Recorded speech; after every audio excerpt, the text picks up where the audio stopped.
Commonwealth game 2030 Ahmedabad જે host કરવા જઈ રહ્યું છે આ હિસ્ટોરિક મુમેન્ટ છે. ચાલો જાણીએ કે આનું અમદાવાદ પ્રોપર્ટી માર્કેટમાં આના ઉપર કઈ રીતના અસર પડશે.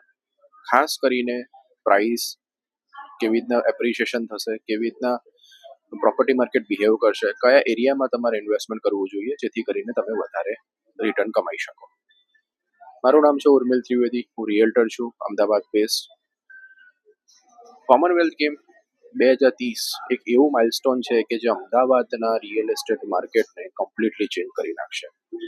કારણ કે અત્યારે ગવર્મેન્ટનું ટોટલ ફોકસ અત્યારે ઇન્ફ્રાસ્ટ્રક્ચર ડેવલપમેન્ટ, હોટલ્સ, રોડ્સ, ક્લિનિંગનેસ એ બધા ઉપર વધારે છે.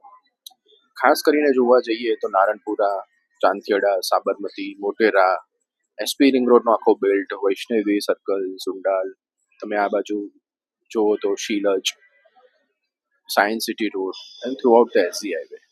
These will be the most, most, most profitable areas in Ahmedabad. આનું તમારે વોચ આઉટ કરવું જોઈએ.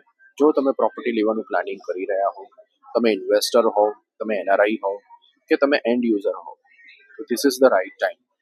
કેમ કે આવનારા 2 થી 3 વર્ષમાં અમદાવાદનું પ્રોપર્ટી માર્કેટ બૂમ કરવા જઈ રહ્યું છે. prices will be increased from at least 20% to 40% in certain areas, જે તમારા માટે બહુ બેનિફિશિયલ હશે. કેમ કે 2030 કોમનવેલ્થ ગેમ્સ એક ગ્લોબલ ઇવેન્ટ્સ છે, જેને હોસ્ટ કરવી એ અમદાવાદ માટે બહુ પ્રાઉડની વાત છે. અને એના માટેનું જે ઇન્ફ્રાસ્ટ્રક્ચર અને જે ડેવલપમેન્ટ અત્યારે ગવર્મેન્ટ ઓફ ગુજરાત અને ગવર્મેન્ટ ઓફ ઇન્ડિયા પ્લાનિંગ કરી રહી છે, એ જોતાં આ જે એરિયા તમે મેન્શન્સ કર્યા છે એમાં સારા એવા પ્રોપર્ટીનું પ્રાઇસ એપ્રિશિએશન થશે. નવા પ્રોજેક્ટ્સ આવી રહ્યા છે, ઘણા પ્રોજેક્ટ્સ અત્યારે અંડર ધ પાઇપલાઇનમાં છે, પ્રી લોન્ચિંગ લેવલ પર ઘણા પ્રોજેક્ટ્સ છે.